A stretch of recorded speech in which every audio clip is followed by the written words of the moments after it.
என்னோடய கரியரில் முக்கியமான படங்கள் எல்லாத்துக்குமே வந்து ஆண்டனி கூட இருந்திருக்காரு, செதுக்கியிருக்காரு.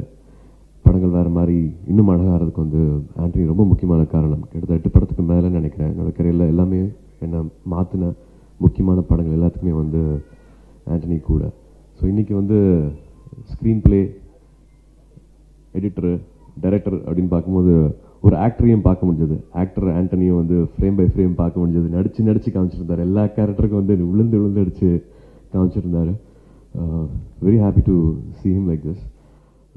எப்பவுமே வந்து வேறு ஏதாவது பண்ணணும் அப்படின்னு ஆசைப்பட்டே இருப்பாப்புல. ரொம்ப சின்ன முயற்சியாக கூட இருக்கலாம். அது வந்து வெறும் ஒரு புதுசாக சமைக்க கற்றுக்கிட்டு ஒரு மீன் கறி பண்ணுறதா இருக்கலாம், இல்லாட்டி ஒரு கேரம் ஆடுறதா இருக்கலாம், இல்லாட்டி வெறும் ஆப்ஸை பார்த்துட்டு வந்து மியூசிக் கற்றுக்கிறது, கிட்டார் வாசித்து காமிக்கிறதா இருக்கலாம். Every time he wants to do something new. அவரோட ஸ்கில்லை வந்து வளர்த்துக்கணும் அப்படின்னு ஆசைப்பட்டுட்டே இருப்பாப்புல. And of course you have strong opinions. ஒரு படத்தை கஷ்டப்பட்டு உளுந்து எல்லாம் நடிச்சிருப்போம், இது நிறையா டைம் ஸ்பெண்ட் பண்ணியிருப்போம், நிறைய மணி இன்வெஸ்ட் பண்ணியிருப்போம் ஒரு சீனுக்கு. ஆனால் தயவு தாட்சணமே இல்லாமல் அப்படியே வெட்டி தூக்கி வீசுவார்.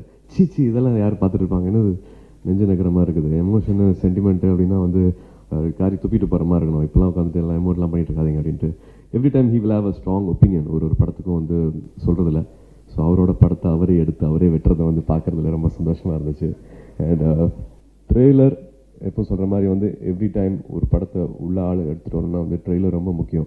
ஐ completely know what Kaakha trailer made for everybody turn around and look at us. அப்புறம் கஜினி ட்ரெய்லர் ஆகட்டும், எவ்ரி ஃபிலிம் ஒரு படத்தோட ட்ரெய்லரும் ஆண்டனியோட ட்ரெய்லர்னால் எல்லாருமே காத்துட்டு இருப்போம். இங்கே ஒருத்தர் உட்காந்துட்டு இருக்காரு, அவரை பற்றி சொல்ல நினச்சேன், கரெக்டாக பக்கத்தில் உட்காந்துட்டு இருந்தார்.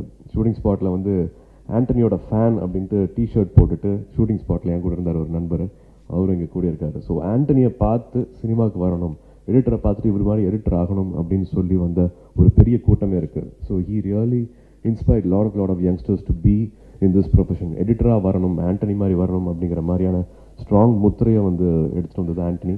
ஸோ இது அவரோட அடுத்த ஸ்டெப்பு பார்க்குறதுக்கு ரொம்ப சந்தோஷமாக இருந்தது.